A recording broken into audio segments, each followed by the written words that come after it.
कहानी विदर्भ राज्य की। ये राज्य घने जंगलों और ऊंचे पहाड़ों के बीच बसा था। राज्य के राजा वीरेंद्र सिंह बहुत न्यायप्रिय और दयालु थे, लेकिन उनकी सबसे बड़ी पहचान थी उनकी बेटी राजकुमारी ज्ञाना। राजकुमारी ज्ञाना सिर्फ 16 साल की थी, लेकिन उसकी बुद्धिमत्ता पूरे राज्य में मशहूर थी। वो संस्कृत, हिंदी, फारसी और ग्रीक भाषाएं जानती थी। उसने खगोल शास्त्र, चिकित्सा और दर्शन की गहरी पढ़ाई की थी।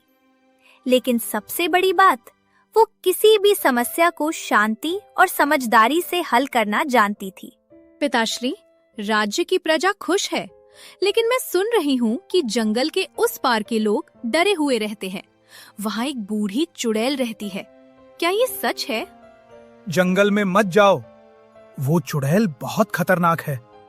कहते हैं जो भी उसके पास गया वापस नहीं लौटा। उसकी झोपड़ी के चारों तरफ हड्डियां पड़ी हैं। वो जादू टोना करती है। पिताश्री, डर से कोई समस्या हल नहीं होती।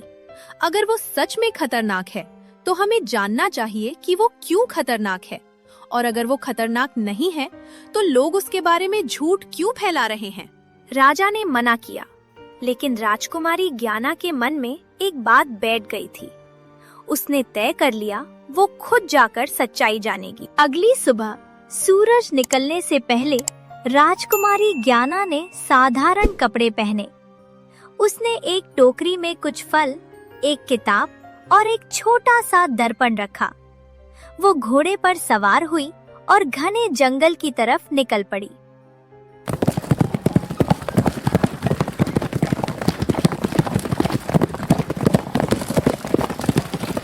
जंगल बहुत घना था।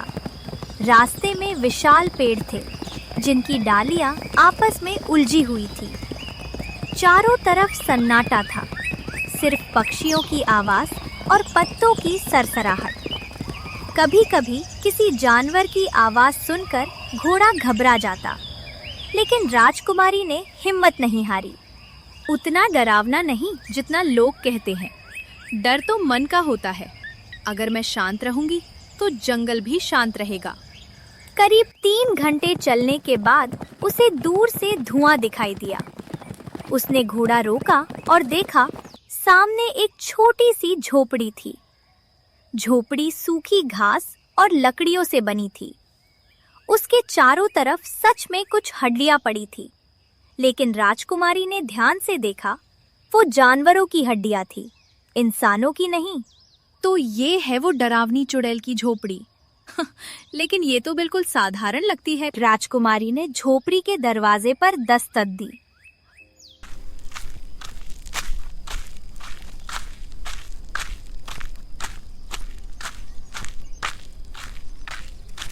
कोई जवाब नहीं आया। उसने दूसरी बार दस्तक दी। तभी अंदर से एक कर्कश आवाज आई। कौन है वो जो मौत के दरवाजे पर दस्तक दे रहा है?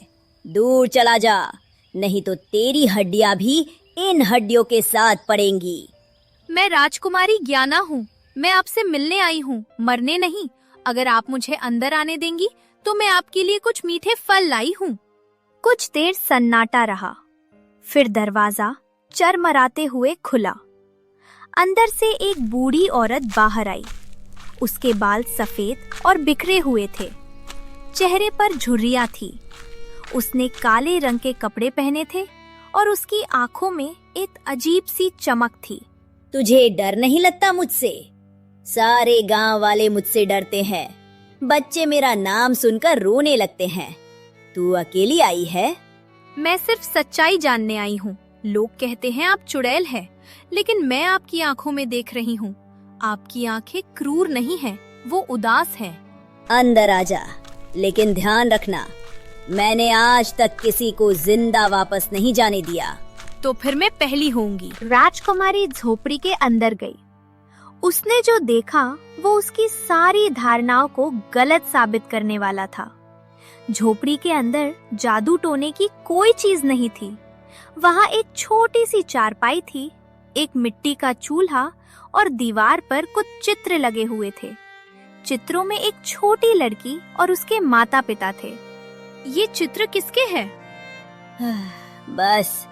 बस इनके बारे में मत पूछ। ये मेरी कहानी है और कहानियां दुख की होती हैं, तो उन्हें दफना देना चाहिए। नहीं, दुख की कहानियों को दफनाने से वो और बड़ी हो जाती हैं। उन्हें सुनना चाहिए, समझना चाहिए और फिर उन्हें मुक्त करना चाहिए। चुड़ैल की आंखों से आंसू बहने लगे।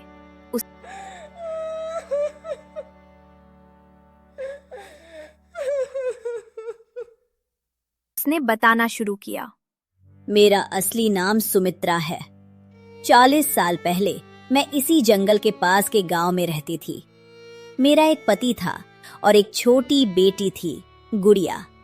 वो सिर्फ 5 साल की थी। एक दिन जंगल में आग लग गई। मेरा पति लोगों को बचाने गया और वो कभी वापस नहीं आया। मैं अपनी बेटी को लेकर भागी, लेकिन रास्ते में गुड़िया मेरे हाथ से छूट गई। आग ने सब कुछ जला दिया। मैंने अपना परिवार, अपना घर, अपनी पहचान, सब कुछ खो दिया। तो फिर आप चुड़ैल कैसे बन गई? जब मैं बची तो लोगों ने मुझे देखा। मेरे बाल जल गए थे, मेरा चेहरा बदल गया था। लोग डरने लगे।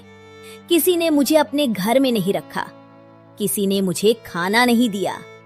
फिर किसी ने कहा, ये तो चुड़ैल है, इसने ही आग लगाई है। और फिर वही बात पूरे गांव में फैल गई। मुझे यहाँ जंगल में आकर रहना पड़ा, अकेले, 40 साल से। राजकुमारी ज्ञाना ने सारी बातें ध्यान से सुनी। उसने चुड़ैल का हाथ पकड़ा। चुड़ैल ने झटका। किसी ने 40 साल में उसका हाथ नहीं छुआ था। सुमित्रा जी, मैं आपको एक सवाल पूछना चाहती हूँ। जो भी इस झोपड़ी के पास आता था, उसका क्या होता था? लोग कहते हैं आप उन्हें मार देती थी। मैंने किसी को नहीं मारा। जो लोग आते थे वो मुझे देखते ही डर से भाग जाते थे। एक बार एक आदमी गिर गया और उसका पैर टूट गया, लेकिन मैंने उसकी मदद करने की कोशिश की तो वो चिल्लाया, मुझे मत छुओ चुड़ैल। फिर वो रेंगता हुआ चला गया। उसके बाद मैंने तय कर लिया, अगर लोग मुझे चुड़ैल ही मानते हैं तो मैं चुड़ैल बनकर रहूंगी। कम से कम कोई मुझे परेशान तो नहीं करेगा। तो आपने डर को अपना हथियार बना लिया। हाँ, डर से बचाव होता है। मुझे अकेले रहना था, मुझे दोबारा दर्द नहीं सहना था। लेकिन सुमित्रा जी, क्या सिर्फ डर से जीना जीवन है? आपने 40 साल अकेले बिताए। कोई आपसे बात करने नहीं आया, कोई आपको अपनाने नहीं आया। आपकी दीवारों पर आपकी बेटी और पति की तस्वीरें हैं, लेकिन उनसे बात करके क्या मिलता है? वो आपको गले नहीं लगा सकते। आपको गले लगाने वाला कोई नहीं है। चुड़ैल फूट फूट कर रोने लगी।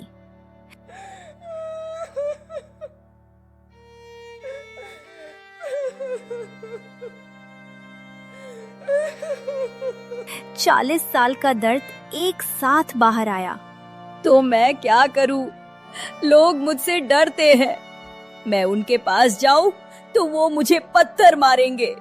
तब मैं आपके पास आई हूँ और अब आप मेरे साथ गांव चलेंगी। राजकुमारी ने सुमित्रा का हाथ पकड़ा और उसे अपने घोड़े पर बैठाया। दोनों गांव की तरफ चल दिए।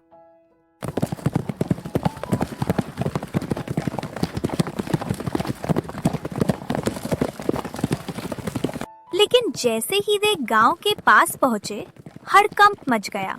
भागो भागो, चुड़ैल आ रही है। राजकुमारी को इसने अपने जाल में फंसा लिया है। इस डायन को मार डालो, ये हम सबको खा जाएगी। रुको, कोई पत्थर मत उठाओ। मैं तुम्हारी राजकुमारी हूँ और मैं कहती हूँ ये कोई चुड़ैल नहीं है, ये सुमित्रा है। और तुम सब ने 40 साल पहले एक इंसान को चुड़ैल बना दिया था। पूरा गांव सन्न रह गया। राजकुमारी ने सबको बताया सुमित्रा की असली कहानी। उसका पति कैसे आग में मरा, उसकी बेटी कैसे खो गई और लोगों ने कैसे उसे अस्वीकार कर दिया। लेकिन राजकुमारी, हमने अपनी आंखों से देखा है, इसके पास हड्डियां हैं। ये काला जादू करती है। वो हड्डियां जानवरों की हैं, सुमित्रा शिकार करके अपना पेट भरती है। और काला जादू? क्या तुम में से किसी ने उसे कभी काला जादू करते देखा है, या तुम सिर्फ अफवाहों पर विश्वास करते हो? सब लोग चुप हो गए। किसी के पास जवाब नहीं था। तभी गांव के बीचों बीच से एक बूढ़ी औरत निकली। उसकी उम्र करीब 70 साल थी। वो सुमित्रा के पास आई और ध्यान से उसका चेहरा देखा। सुमित्रा, क्या तुम सच में सुमित्रा हो? मैं तुम्हारी पड़ोसन थी, कमला। तुम्हारे पति का नाम सुरेश था, तुम्हारी बेटी का नाम गुड़िया था।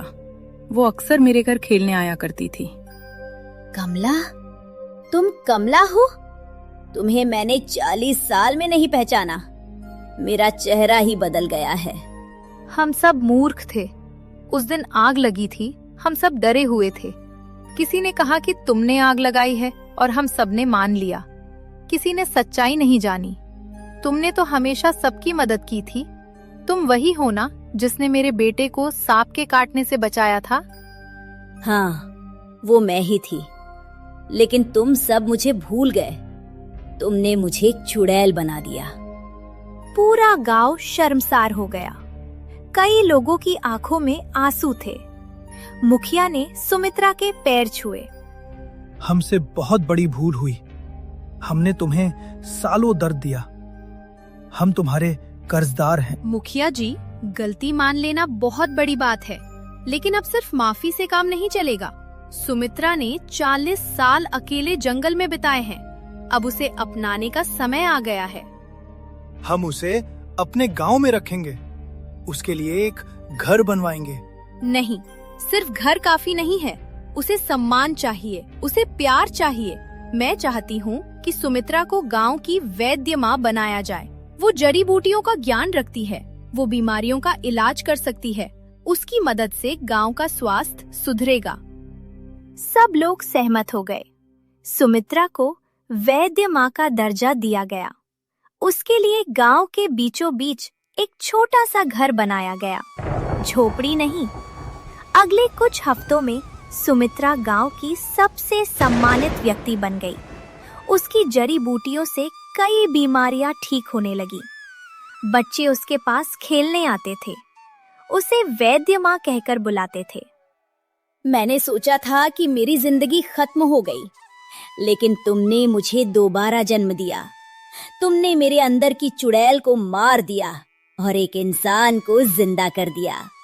सुमित्रा जी, आपके अंदर कभी चुड़ैल थी ही नहीं। लोगों के डर ने वो चुड़ैल बनाई थी और सच्चाई ने उसे मार दिया। याद रखना, हर इंसान अच्छा होता है, बस कभी कभी दर्द और डर उसे बदल देते हैं। तुम सिर्फ राजकुमारी नहीं हो ज्ञाना, तुम एक देवी हो। तुम्हारी बुद्धिमानी ने मुझे बचाया। बुद्धिमानी वो नहीं जो सब कुछ जानती हो। बुद्धिमानी वो है जो ये जानती हो कि हर किसी के पास एक कहानी है और हर कहानी सुनने लायक होती है। जब राजा वीरेंद्र को सब पता चला तो वो बहुत गुस्सा हुए कि उनकी बेटी बिना बताए जंगल में चली गई। लेकिन जब उन्होंने पूरी कहानी सुनी तो उनकी आंखें नम हो गई। बेटी, तूने वो किया जो मैं एक राजा होने के बावजूद नहीं कर सका। मैंने सालों तक उस चुड़ैल की अफवाहें सुनी, लेकिन कभी सच्चाई जानने की कोशिश नहीं की। तूने मुझे सिखा दिया कि असली ताकत डर में नहीं, सच्चाई में होती है। पिताश्री, अब हमारे राज्य में चुड़ैल शब्द पर प्रतिबंध लगना चाहिए। हर इंसान को इंसानियत का दर्जा मिलना चाहिए। तू सही कहती है।